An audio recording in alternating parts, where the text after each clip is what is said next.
the American Legion, without all of our Veteran Service Organization partners.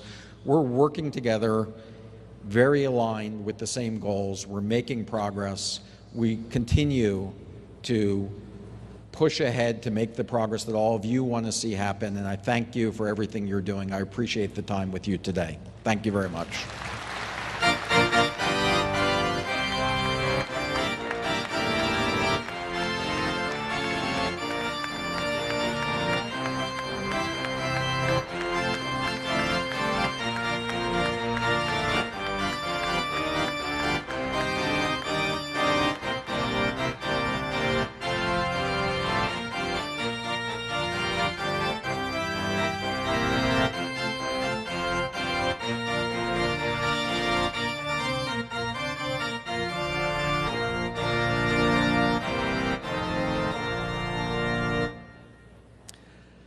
I would now like to call our National Vice Commanders to join me on stage for our next presentation, which will be given by Bron McGinnis, trustee for the Chapel of the Four Chaplains Foundation, Foundation Chairman of the Board Louis Cavalier, and Foundation Executive Director Christine Beatty.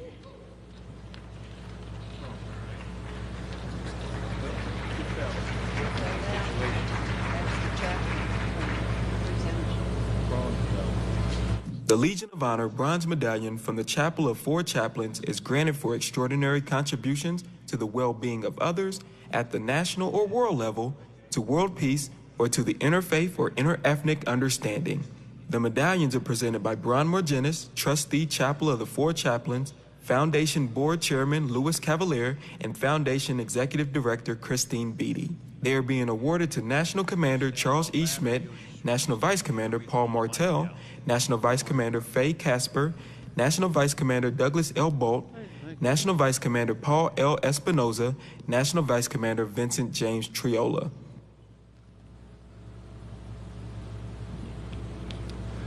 Honored guests, ladies and gentlemen, as you can see, that was my way of getting your attention. I can't do that too often.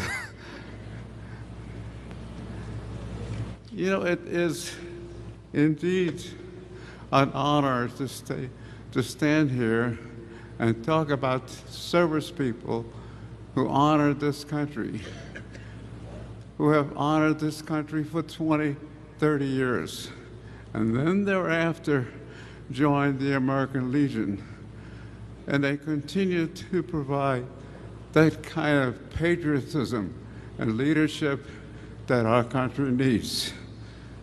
I was extremely interested in reading the background of the candidates, and we have 6 of them back there, and finding out just how much they do.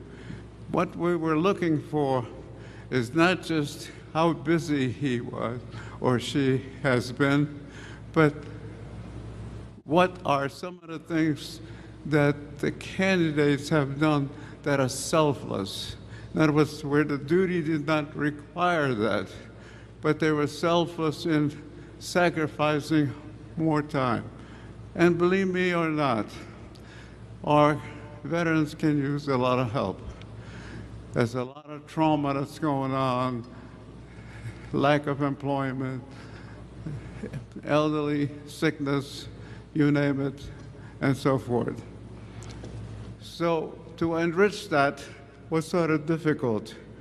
I guess the heroic act that centers in on my presentation, my honor, is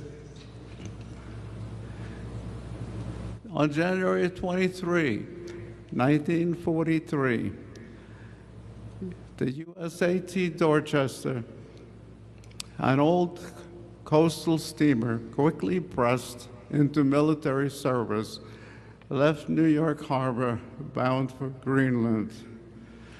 The weather was terrible. Everybody suffered from it. And what made this unusual, the trip, is that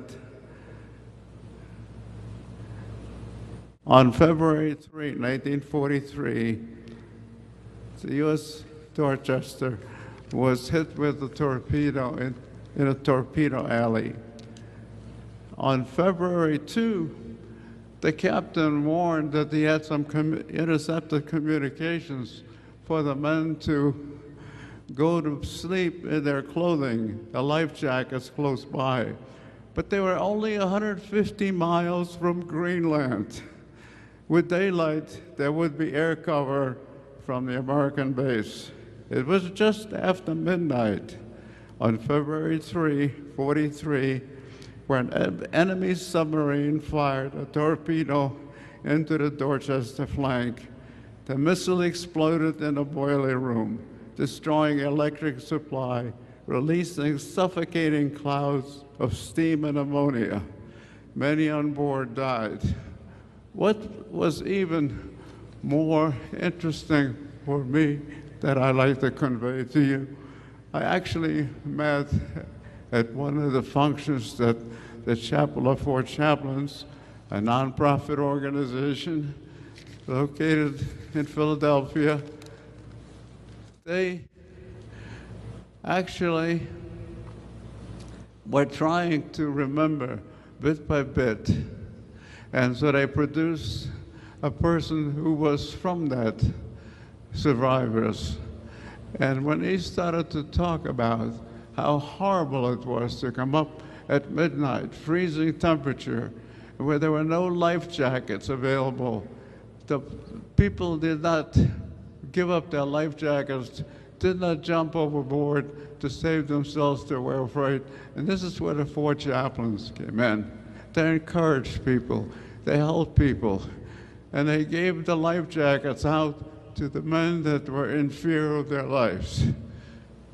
However, they ran out of life jackets. So the four chaplains gave away their own life jackets to the young men who didn't have any. The four men of God who had given away their only means of saving themselves in order to save others. They linked their arms together as the slant of the deck became severe. And just that way, with the arms linked in brotherhood and their heads bowed in prayer, they sank beneath the waves.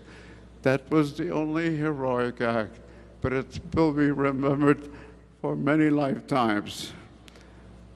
Today, many years later, the Chapel of Four Chaplains serves the memory of these brave men.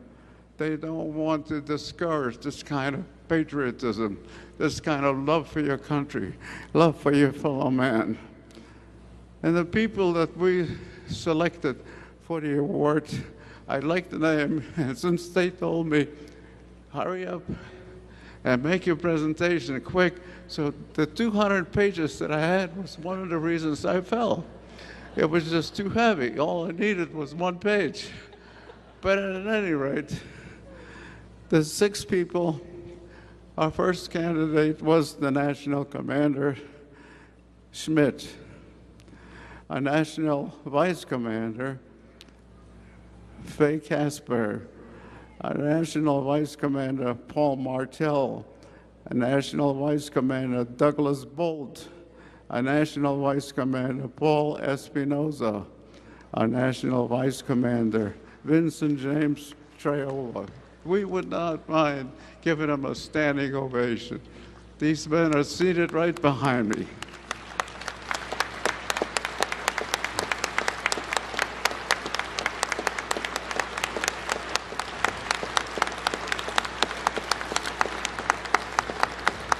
Thank you. I'd like to also take this opportunity to introduce one of the leaders of the Chapel of Four Chaplains, Managing Director, and she's standing right behind me. And Christine Beaton wants to just say hello and goodbye.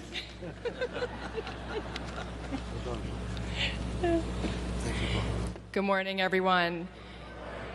I just want to say thank you to each and every one of you who continue to support us throughout the year at the chapel. We invite all of you, as always, to come visit us in Philadelphia at the Navy Yard. Congratulations to all of our winners, our award recipients, I should say, today. And especially just a sincere and heartfelt thank you to Mr. Bron McGinnis. He is a true, dedicated member of our team, and we could not be here and present today without his dedication. And to also the two who stand beside him every day, Miss Julie McGinnis and Mrs. Krista McGinnis, his wife and daughter, who are also here today. We just want to say thank you to all of you. And again, it's an honor and always a privilege to be here to speak with you. And when you come to visit us in Philadelphia, know that we're there for you. We're always open for you. And today, I'm happy to say we have 172 tin can sailors visiting the chapel today. So Michelle is in the office presenting the programs that we do and what we're participating in and all the things that we are doing in Philadelphia. But lastly, I just want to say the four legs that we stand upon every day to help our veterans, to help our communities, to help our country, is that our Legion of Honor program, which we present today, which is an international program. So please look to your departments, work with the Legion. Let's get those who go above and beyond their day-to-day, those ordinary people who do extraordinary things, honored and recognized for all the great work that they do.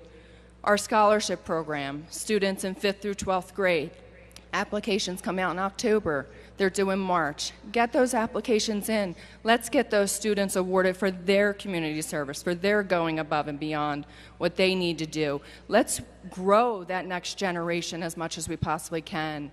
For our Emergency Chaplain Corps that's rebuilding and growing, we are ready and willing and able to be there to support our veterans, to support our programs, to support our first responders, to stand beside them and be able to support everything that's going on within the country. And lastly, and most importantly, our veterans outreach. It has been a huge piece of what we're doing over the last few years, and we are now called upon in multiple ways to have first responders respond, chaplains attend different events, being there and being able to help all of our veterans go where they need to go, help them in the situations that they need to do, and the things that they need to get, being able to direct them in the right proper ways. So again, it's truly an honor to be here. Thank you all very much. We look forward to next year. God bless America, and thank you all for your service.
USAA was founded by veterans and holds strong to its mission of facilitating the financial security of military families and its core values of service, loyalty, honesty, and integrity. Before joining USAA, our next guest served in the United States Navy for 30 years, retiring as a Force Master Chief. After leaving the Navy, he worked as a Veterans Employment Representative right here in Nevada. He joined the USAA team in 2007 and is a member of the American Legion Department of Texas. Please welcome Greg Pratt, Relationship Director of USAA.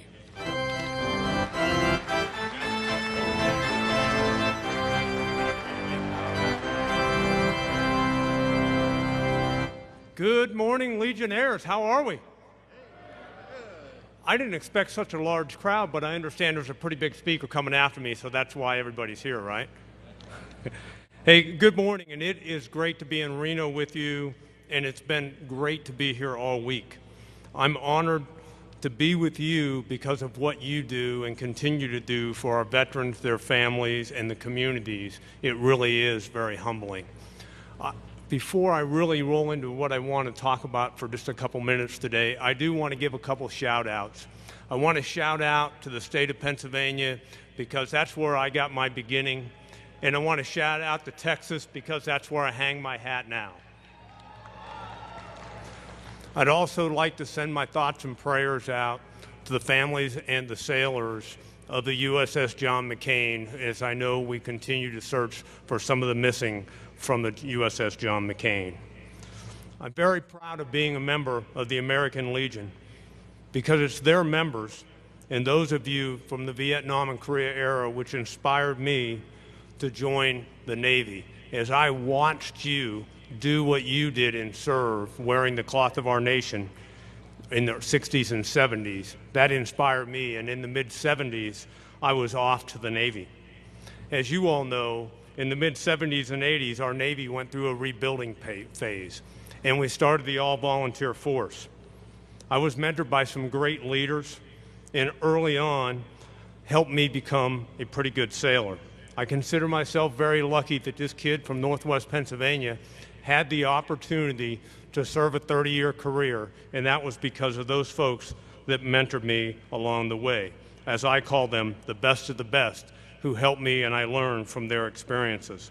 Learning from others is what I'd like to talk about briefly this morning, because it's those mentors, those leaders that influenced me and shaped me into who I am today. Dedication is something that I learned early on from those mentors and those other leaders. If you look up the word dedication in Webster, it says a feeling of strong support or loyalty to someone or something. The quality or state of being dedicated to a person, group, or cause. I would tell you, you could replace those words and simply put in American Legion, because that's what you all do.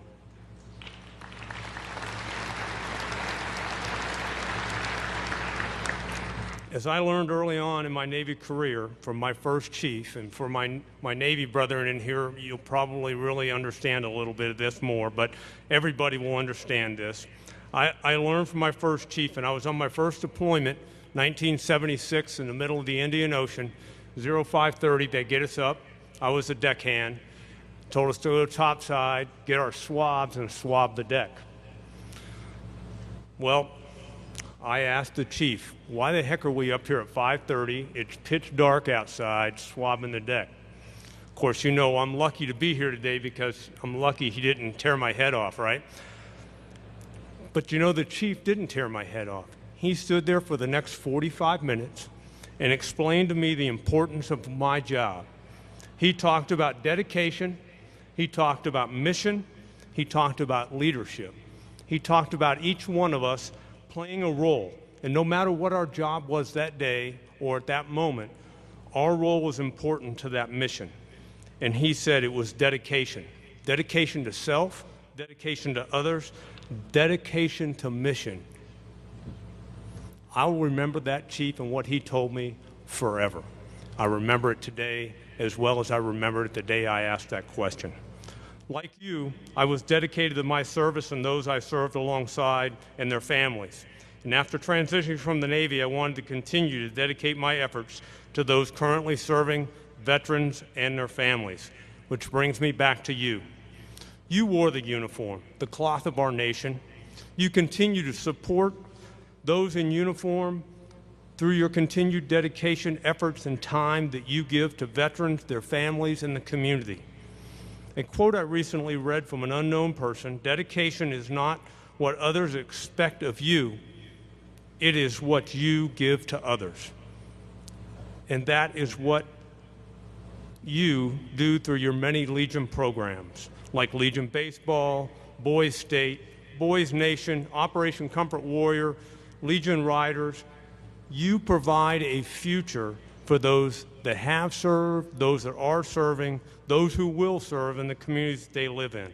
When I look into the eyes of a young service member, I see dedication, desire, and often I know one of the Legionnaires or one of the programs is something that has put that desire in those young folks. I have the opportunity to see some of this dedication from sailors in action many years ago, but really it's one of those things that we all remember aboard the USS Cole back in October of 2000. They were put into a situation from an attack on their ship that required them to save their ship and their shipmates. And it was their training and commitment to the ship and shipmates that helped them save that. But it was the dedication through their adverse conditions and their determination and dedication that helped them persevere in that environment. The USS Cole is only one story of dedication to each other that we could all talk about today. It's the service members, it's what you do, it's what service members do, whether it be on the battlefield, whether it be here at home, helping someone adjust, reacquaint, or even transition from the military. Service members like you are dedicated and do so many things greater than themselves. It is you, they are, and again, that's you in that picture. They support, you support them through your many legislative benefits. I mean, we've heard about so many of the great accomplishments this week, and they continue. Through the family support programs, through scholarships, and on. When I look at the American Legion, I look at a group that had the dedication and the commitment to wear the uniform and continue to serve the dedication of the Legion to our military, their veterans, and their families. I see many parallels in the American Legion and what USAA works to do every day, taking care of our veterans, those serving, and their families. I'm proud that I have the opportunity to work for a company that knows what it means to serve. I'm proud to be a member of the American Legion who continues to serve those who serve or have served.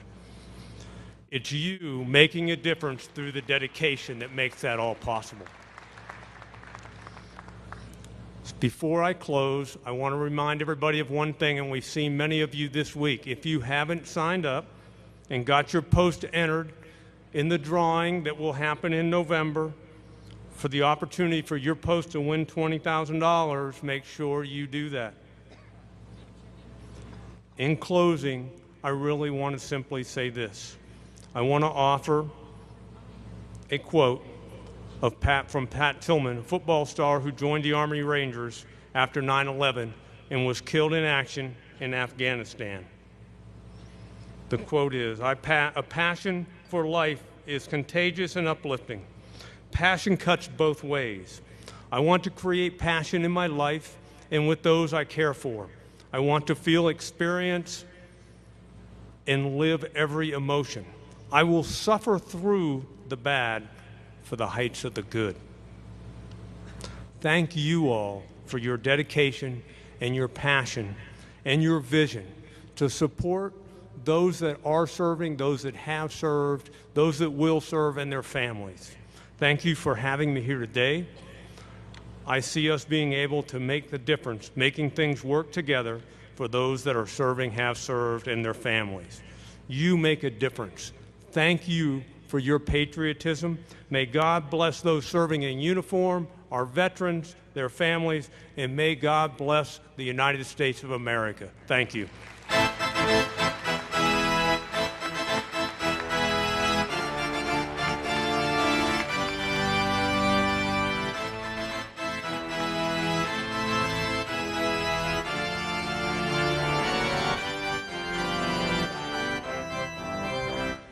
Thank you for your efforts. We want to give you a medallion, National Commander's Medallion with the American Legion. Thank you for everything you've done.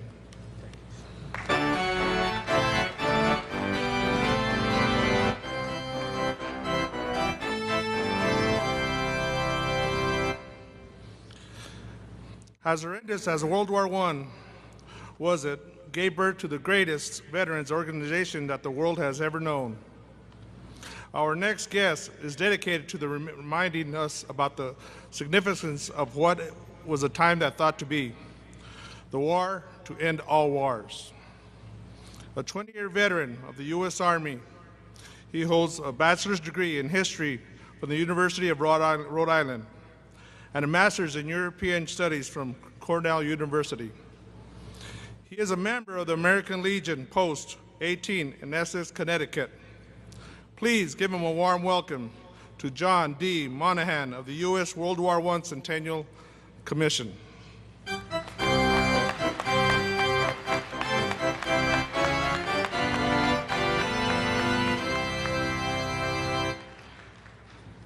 Good morning, and thank you, Vice Commander Espinoza, distinguished guests, friends, comrades.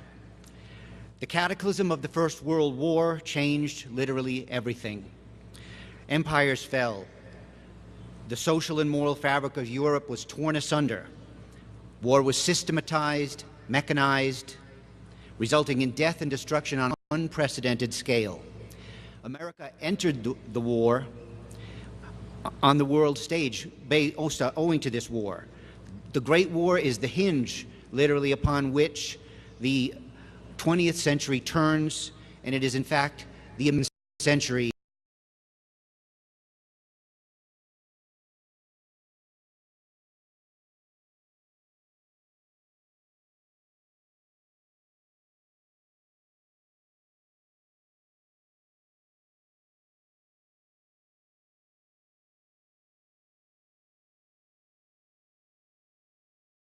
Special advisors, many of whom I'm sure are known to you, including General McCaffrey, Admiral Mullins, Gary Sinise, General Gordon Sullivan, and former Senator from Virginia, John Warner. The Commission has partnered with a number of organizations, including the American Legion, which is the main sponsor, in honoring the service of the Great War generation. And as you can see, these are a number of substantial organizations that are assisting us in this effort. We have international partners as well, as you might imagine, including the coordinating organizations in France, Belgium, the United Kingdom, and the Netherlands, all of which are places, I might add, where the American Battle Monuments Commission also maintains U.S. cemeteries. So who served in the Great War? We see a scene from 100 years ago, but these scenes and these facts, these faces are reminiscent of those that stare at us from the tintypes that you see of the Civil War. The images from our own time in service, in fact, those faces are the same ones we see in photos from Iraq, from Afghanistan. There is a brotherhood of warriors that transcends service, that transcends, in fact, time itself. The doughboys and the blue jackets of the Great War are our spiritual brothers and sisters. For this reason, we should be interested and concerned about World War I. 4.7 million Americans served in World War I.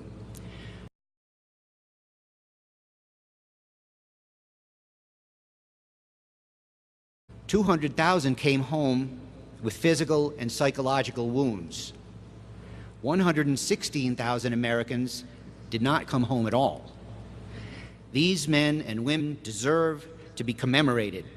But just as importantly, by remembering those who served in the Great War 100 years later, we assure that those serving today, that they too will be remembered in 100 years' time.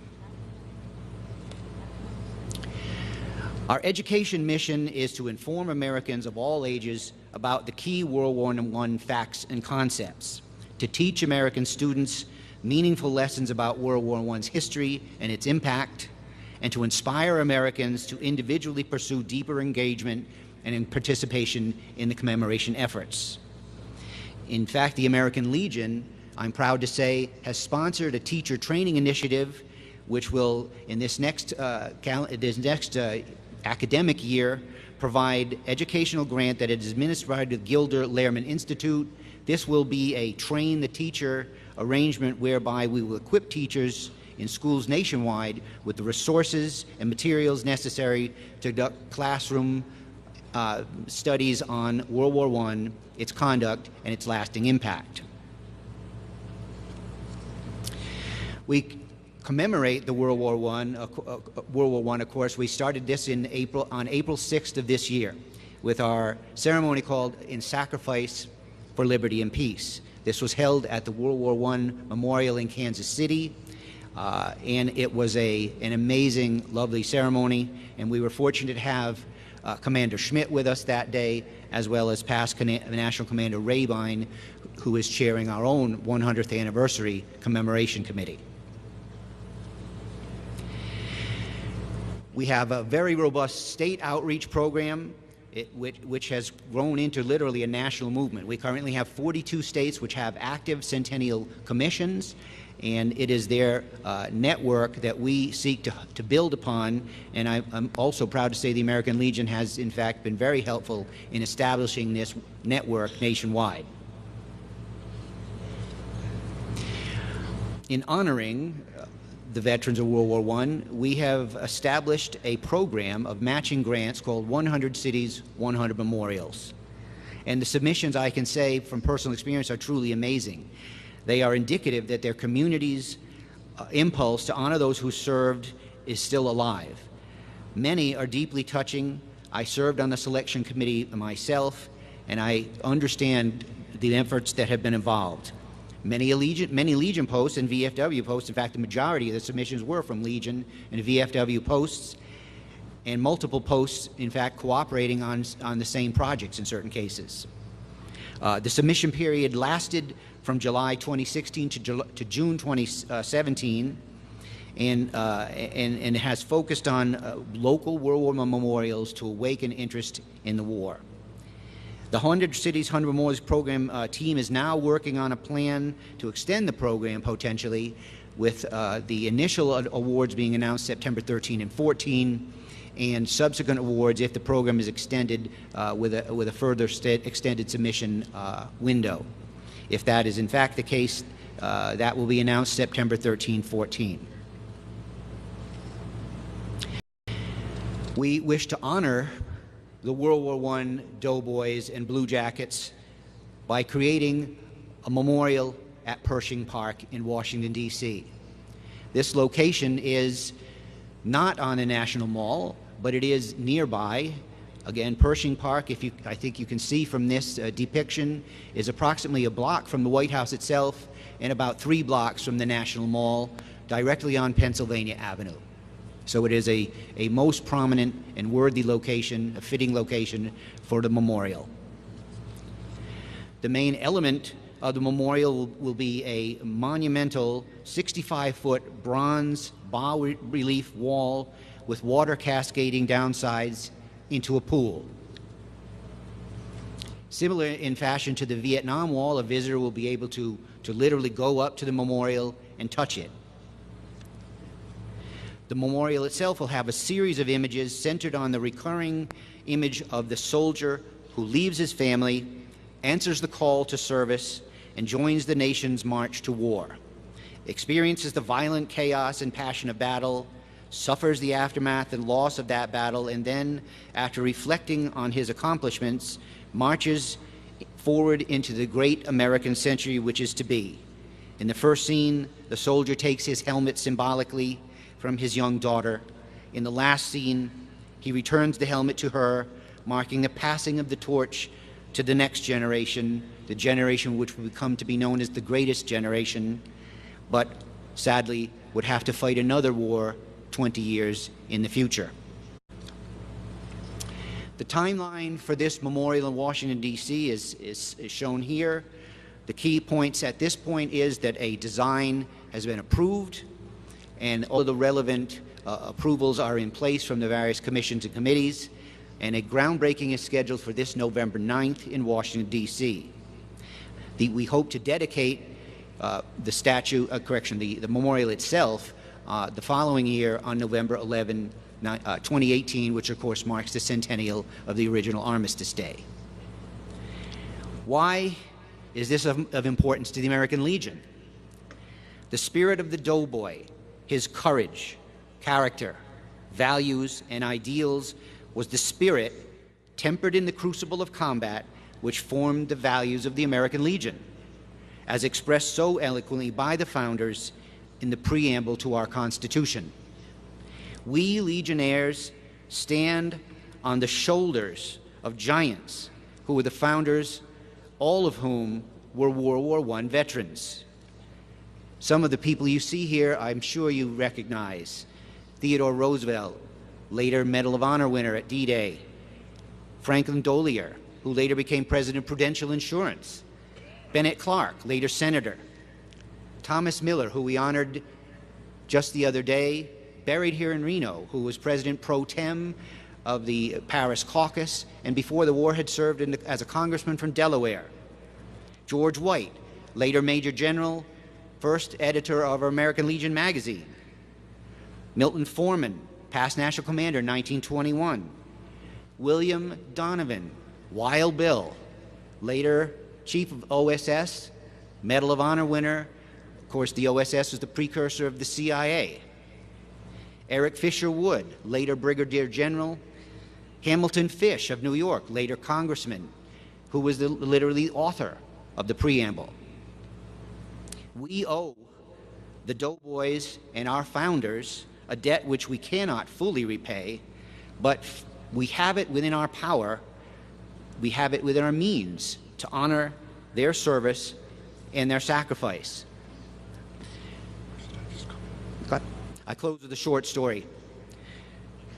On June 1st, 1918, the Indian Head Division was attached to the 6th French Army, which was under heavy pressure from the Germans. Colonel Preston Brown, Division Chief of Staff, reported to General Duchesne, the Army commander, and he was somewhat hesitant to receive the orders. General Duchesne, south of the Paris-Metz highway, he was directed to be astride the expected German main axis of approach. Duchesne asked Colonel Brown, "Will they hold?" To which Brown replied, "General, these are American regulars. In 150 years, they have never been beaten. They will hold." Fellow Legionnaires, we too are American regulars. In nearly 100 years, we have never failed our mission. Our mission today is to ensure that a fitting memorial to the doughboys, to those who bequeathed us our beloved American Legion, is erected in our nation's capital. I ask for your help in achieving this. It must be done, and with your help and with the grace of God, it shall be done. Thank you.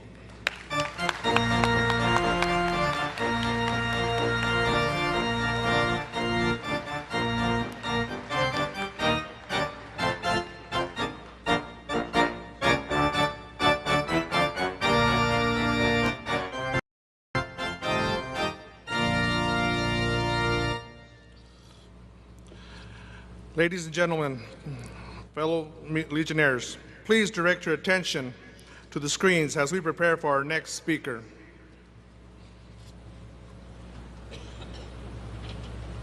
Chartered by Congress in 1919, the American Legion provides services to veterans, military members, their families, and local communities. Today, the American Legion is the nation's largest veterans service organization. In large and small communities across the United States, the Legion's 2 million members work on behalf of veterans.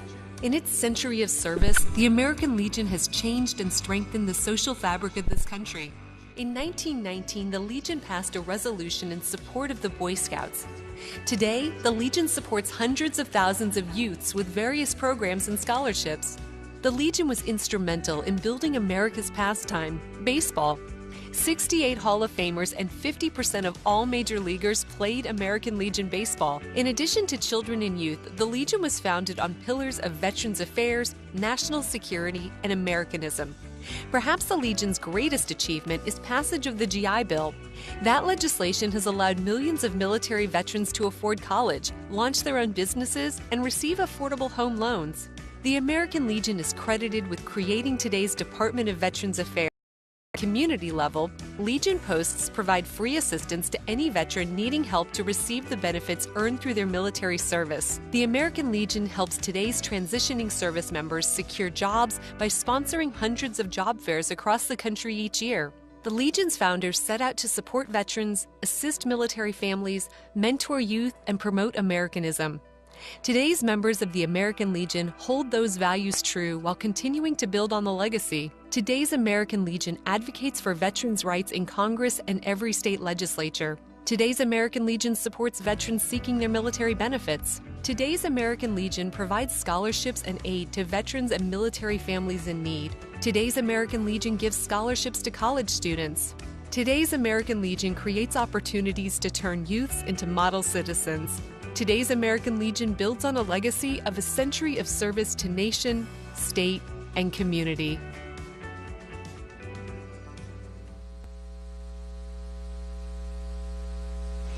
Ladies and gentlemen, may I have your attention, please?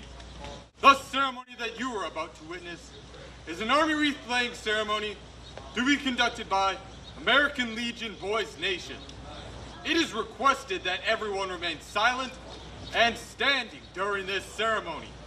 All military personnel in uniform will render the hand salute, and it is appropriate for all others to place their right hand over their heart upon the command of present arms.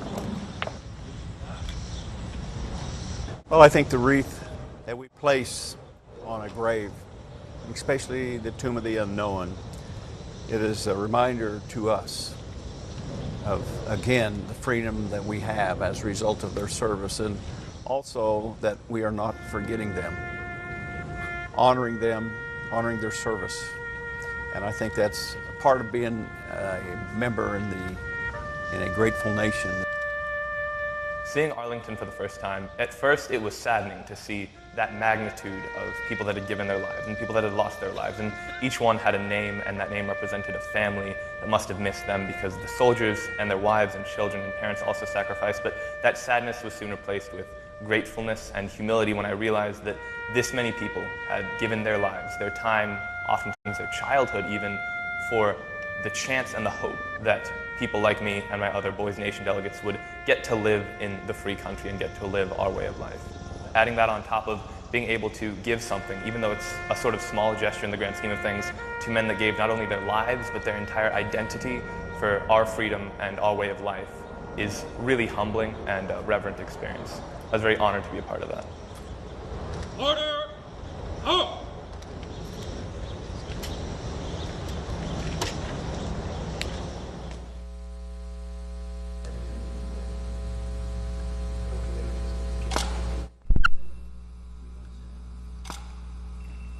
My whole life I knew about the Marine Corps. My father was a Marine, and I learned most about it from his values that he held personally. So it always kind of drew me towards it, and something I always wanted to do since I was about 4 years old. I was talking to recruiters when I was about 16 years old. I signed a paper a month after I turned 17, and I shipped before my 18th birthday, and I had my 18th birthday in boot camp. My father joined the American Legion about 3 years ago.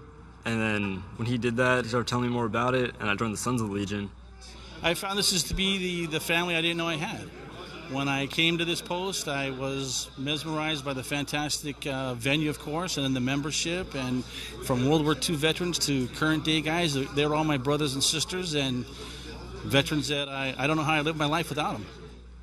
And so since I came back as an active duty member, I joined the American Legion to become a full-fledged Legionnaire. When I joined the American Legion, I was about 18 years and 2 months.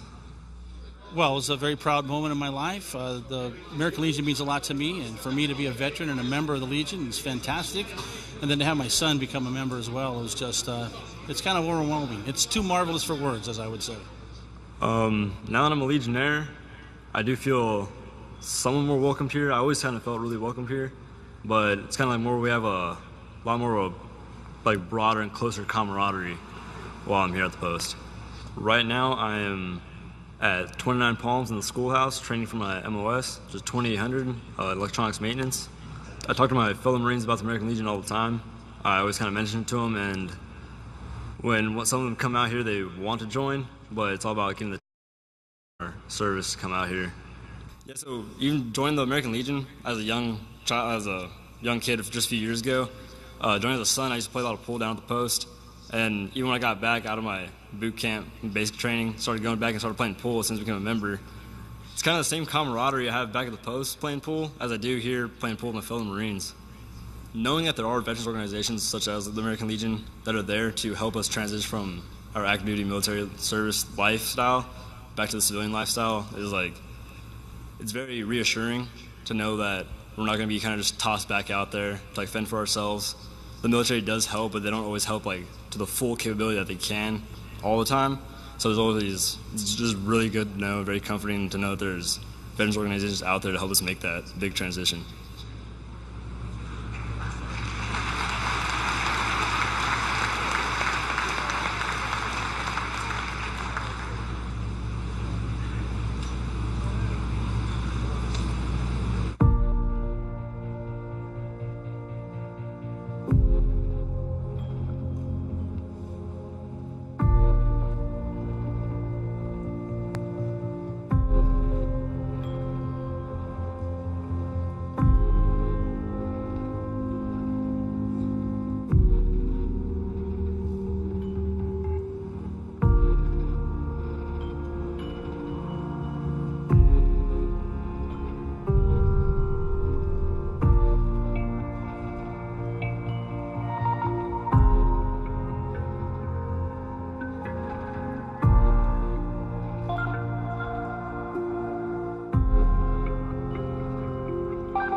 We see them, they come in, they get off the bus, they're in their little cliques. You know, maybe Iraq on one side, Afghanistan on the other, Vietnam off in a corner, the female veterans are over on one side, but usually by tonight, and you'll see it tonight, they'll be playing games together, they're all talking, intermingling, and there's no more clique. I've been having some, personal issues, and I just needed to clear my head, just being part of the camaraderie of seeing and participating with other veterans. It just brings us, closer together, and met some very good people, some very good friends. It's infectious. Helping veterans are infectious. And I think it's important that to do something like this to the American Legion family is here in its entirety, because that shows them that we're a family. We're not separate organizations. We work together for one common goal, the benefit of the veteran. I suffer from PTSD, been diagnosed since 2008. It's done more for me, this camp has, than any of the counseling or medication I could have ever taken. And I hope that transfers to others. I was told when I come here to, possibly find somebody and just talk to them. Here, these guys, they know how you feel. And so I just want to come in and give it a chance just to kind of get away, and it's been fabulous. A lot of love, a lot of camaraderie, meeting new people, exchanging phone numbers, and just having a good time, relax. The people that I've met this year, just like last year, I just felt like they're family. Myself and one of the gentlemen this morning, we were talking in the parking lot, but it started out just, how's your morning? How's your morning? And then all of a sudden it ended up us holding each other's hands and saying, things are rough, but we're gonna make it. We're gonna be okay. And he started crying and I started crying, and then we hugged. I never met him before, but it was like we knew. And you don't get that from people who haven't been there. Amazing. Another year, another amazing weekend. So I told him, can't get rid of me now. So I'm gonna be like a tick on the back of the dog with American Legion now. So.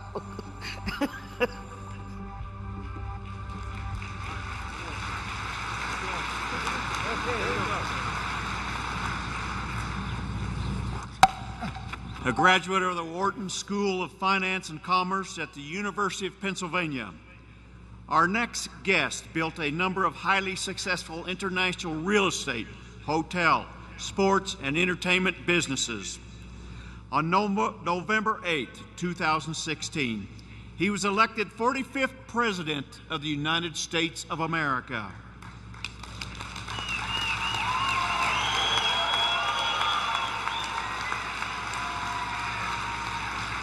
The President and senior officials in the administration have since met the American Legion on numerous occasions, and on June 23rd, he signed the Department of Veterans Affairs Accountability and Whistleblower Protection Act of 2017 into law.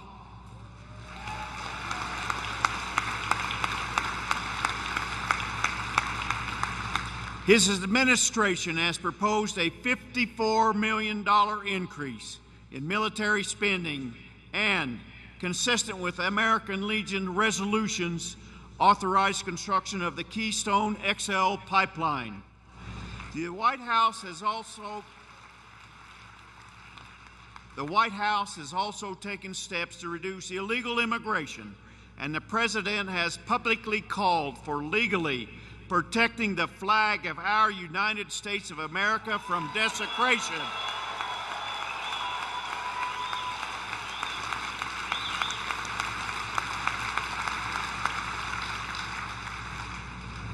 My fellow Legionnaires, ladies and gentlemen, proud Americans, it is my honor to introduce the President of the United States, Donald J. Trump.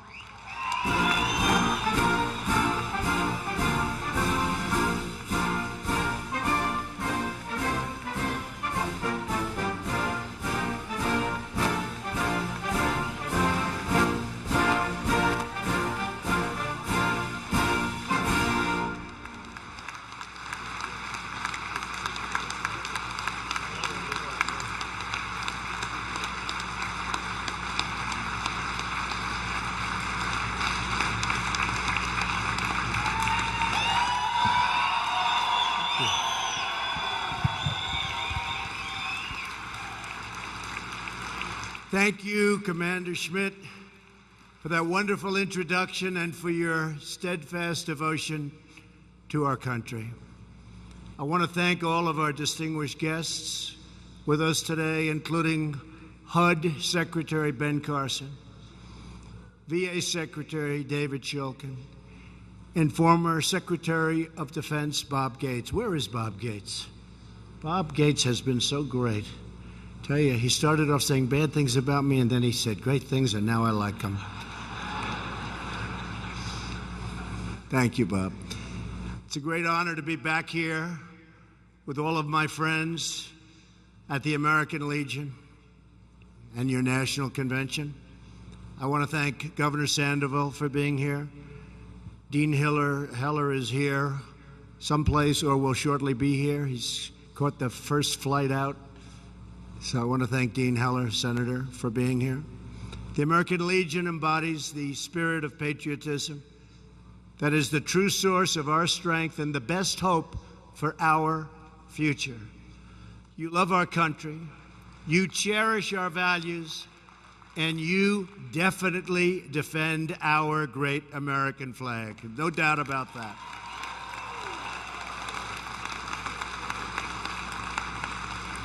Above all else, you believe in America, just like America believes in you.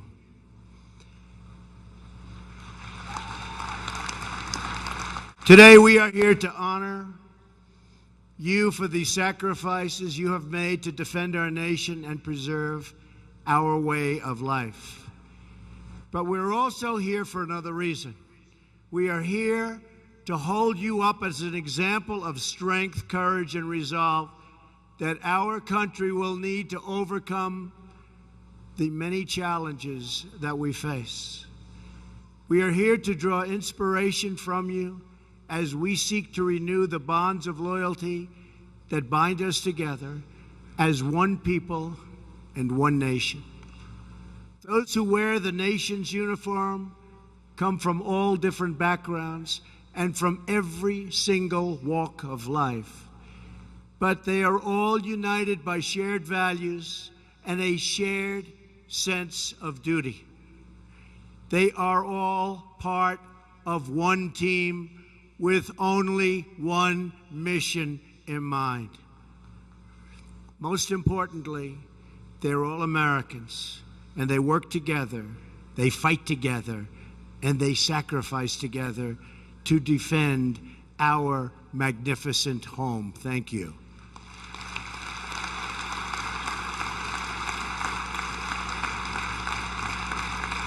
Now our nation must follow that same work ethic, that same devotion to a greater cause, to achieve our country's full potential. Here with us today are veterans who have fought in every major military engagement dating all the way back to World War II. You've endured bitter winters, treacherous jungles, barren deserts, and stormy waters. You've left your families, charged into danger, faced down your enemies, and bore the scars and wounds of war. Each of you took an oath to support and defend the Constitution. With that oath, you pledged your honor and your very lives for our great nation. Every veteran here today is part of a long, unbroken chain of American heroes. We salute your service. The American Legion not only remembers history, you help keep history alive.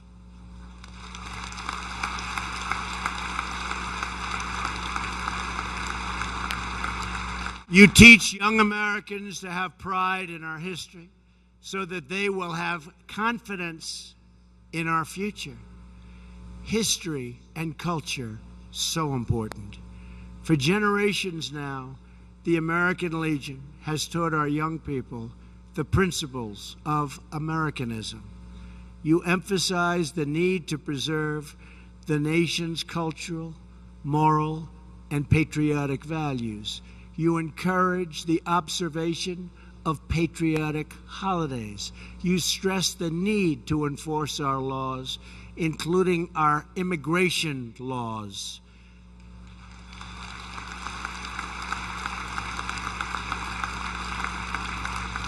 You teach the responsibilities of citizenship and the importance of the Pledge of Allegiance. True. So important. And you do it all, as your motto says, for God and country.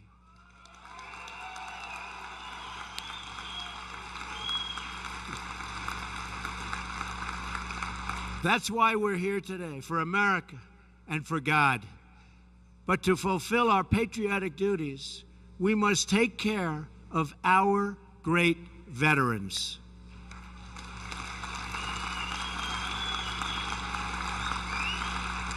One year ago at this gathering, and I remember so many of you so well, I promised you that I would make it my priority to fix the broken VA and deliver our veterans the care they so richly deserve.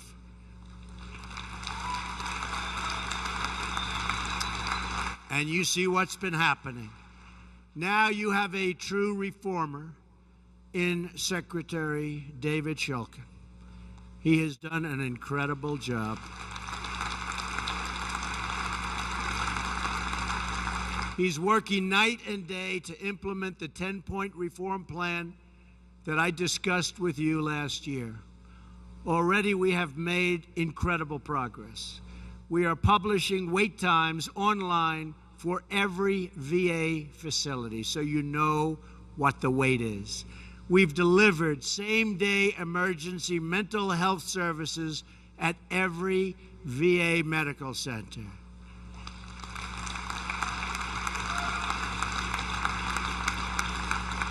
We've opened the promised White House VA hotline. That's a big deal. That's a big deal. We've dramatically increased the number of veterans approved to see the doctor of their choice and signal legislation to continue that very important choice program that I spoke to you about last year. And I want to thank the American Legion for your help in getting this done. You have been so helpful. Thank you very much.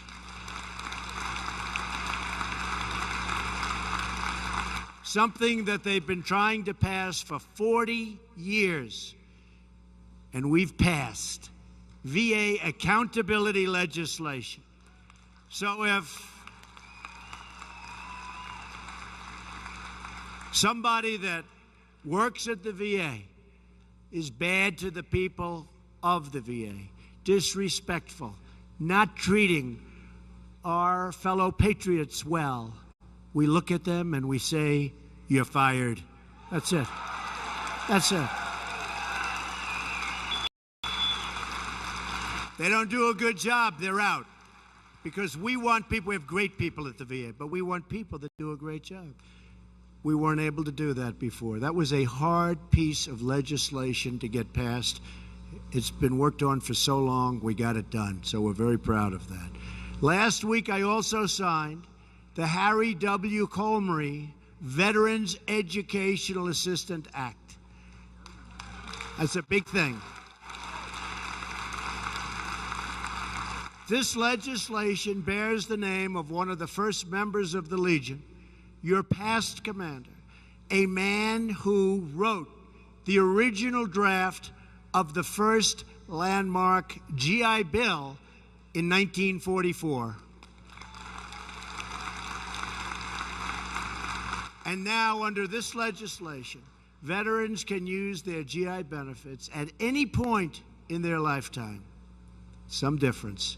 And in just a few moments, right here on this stage, I will sign another historic bill that the American Legion helped us deliver, the Veterans Appeals Improvement and Modernization Act. And you all know what that means. Right? No longer will veterans be kept waiting for years to get an answer to their appeals. They will receive timely updates, and they will get decisions much more quickly in a fraction of the time.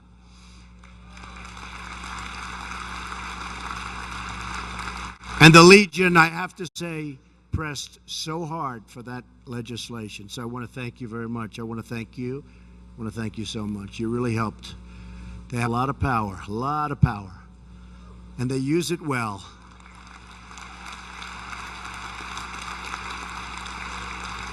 When I spoke to you last year, I also promised that we would build up our military, and that's exactly what we have done. I am proud to report that we have worked with Congress to achieve a dramatic increase in defense spending this year.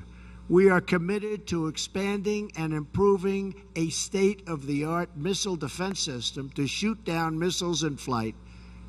And we're getting better and better and better at it. It's actually incredible what's taking place. And we will develop new surveillance and long-range strike capabilities to prevent our enemies from launching them in the first place. In every foreign policy decision, thank you.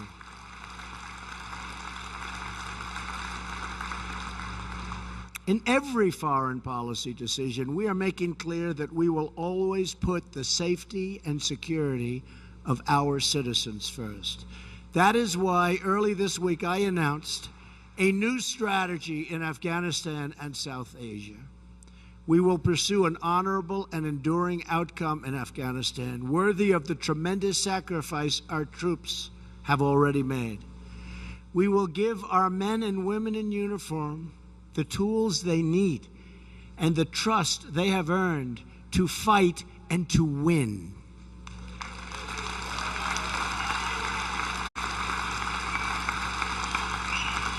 And we have made, as you have been reading and seeing, tremendous progress in the fight against terrorism. Just over a month ago in Iraq, Mosul was liberated from the barbaric rule of ISIS. We are stripping terrorists of their territory at a record clip. Their funding, their networks, and the false allure of their ideology. And I will tell you, we're going to start working very hard on the internet, because they're using the internet at a level that they should not be allowed to use the internet. They're recruiting from the internet, and we are going to work under my administration very hard so that doesn't happen.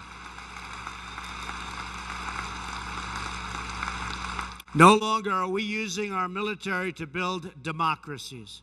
Instead, we're forming a coalition of nations that share the aim of stamping out extremism, defeating terrorism, and pursuing stability, prosperity, and peace. Through the generations, America has always prevailed, not by military might alone, but also by the strength of our spirit. And we have in this country today such spirit. I see it when I meet the people backstage. They're so proud once again. I must say, much more proud than they were last year at this time. They are feeling very good about our country. Very, very good about our country. Because our people have always had that will to endure and to overcome. This is now the challenge of our times. We must ask ourselves who we are, what we stand for, and what together we can achieve. If American patriots could secure our independence, carve out a home in the wilderness, and free millions from tyranny and oppression around the world, then that same spirit of strength, courage, and resolve can help us create a better future for our people today, a future like even our people have never had before in this great country. That's what we're aiming for. We don't have to be content with a dilapidated road system, with crumbling buildings, or rusted out factories. We can build gleaming new highways, state-of-the-art manufacturing, and modern works of wonder, And we can do it all with American workers and American iron, aluminum, and steel. We can do it ourselves.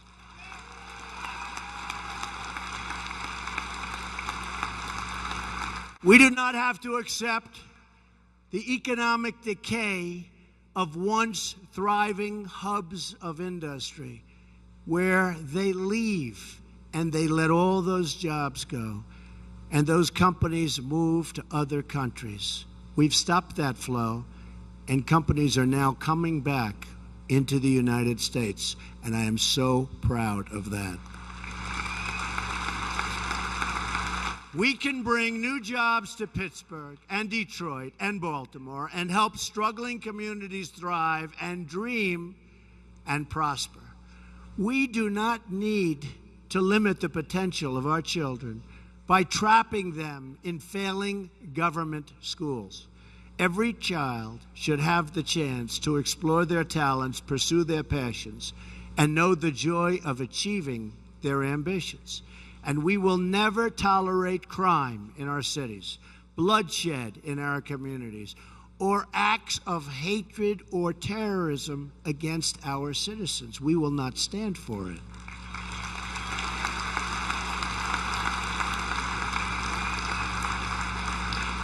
We will always support our great law enforcement personnel.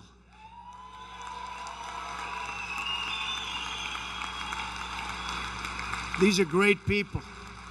Build bridges of trust and cooperation and keep our families safe. It is time to heal the wounds that divide us and to seek a new unity based on the common values that unite us.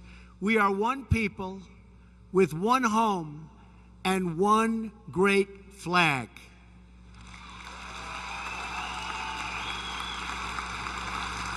We are not defined by the color of our skin, the figure on our paycheck, or the party of our politics. We are defined by our shared humanity, by our citizenship in this magnificent nation, and by the love that fills our hearts.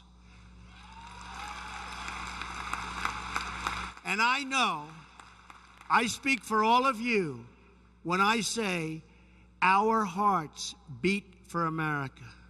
Our souls fill with pride every time we hear the national anthem.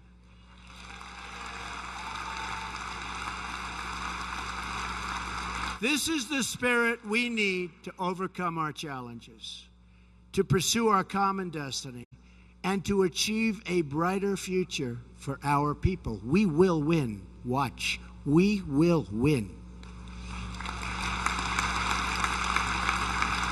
This is the future we can build together if we have the courage to act, the strength to endure, and the patriotism to join together with true affection for our fellow citizen. I want to close with the story of a hero who defines the spirit of service and sacrifice, a man whose strength, patriotism, and courage knows no bounds, a Vietnam veteran who threw himself on top of a grenade to protect his fellow comrades. This true American hero went on to serve in the National Guard for over 27 years. He is now a retired captain at his local fire department and owns a funeral home that memorializes our heroes. And he has worked tirelessly to bring another veterans post to Kansas City so that those who return from combat have a place to go that honors and supports them. Some of you know this incredible patriot. He's a friend to many in this room. He is with us here today, and he's on stage with us right now, Medal of Honor recipient Donald E. Ballard.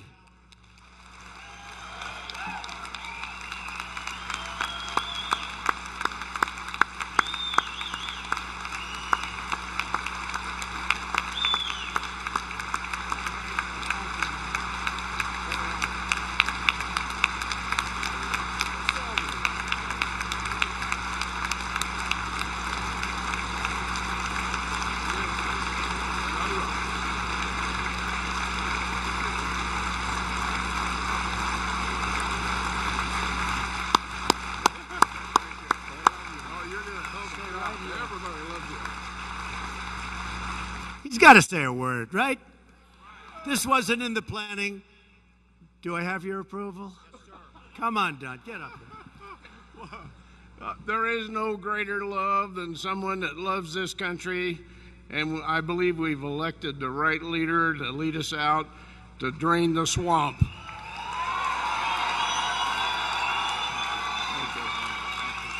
I'm with you.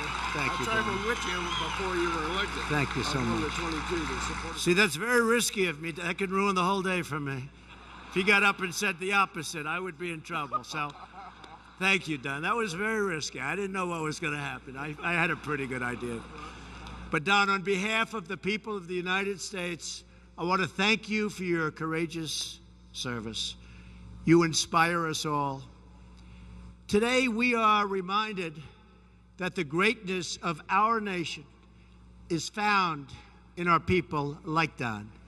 As long as we have faith in each other and confidence in our values, then there is no challenge too great for us to conquer. We are people. We are people who love. We are people with heart. We are people who adore. We are people that are great. There is no country like the United States of America.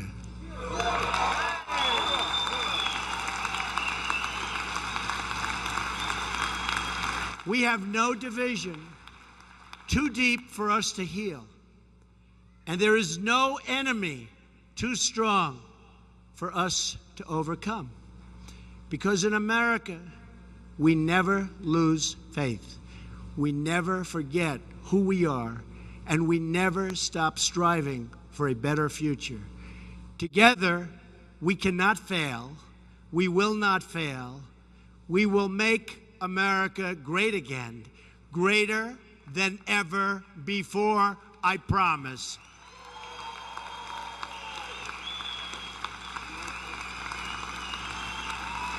So I want to thank you to the American Legion.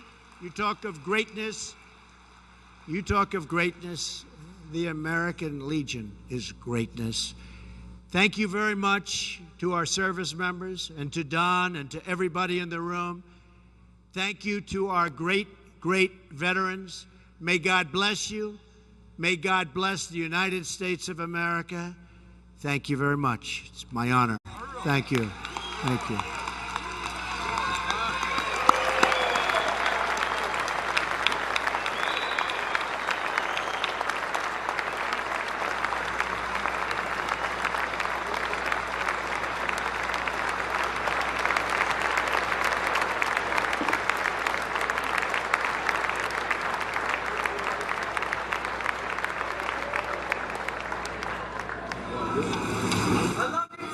Thank you. We love you too. So thank you. This is a big one.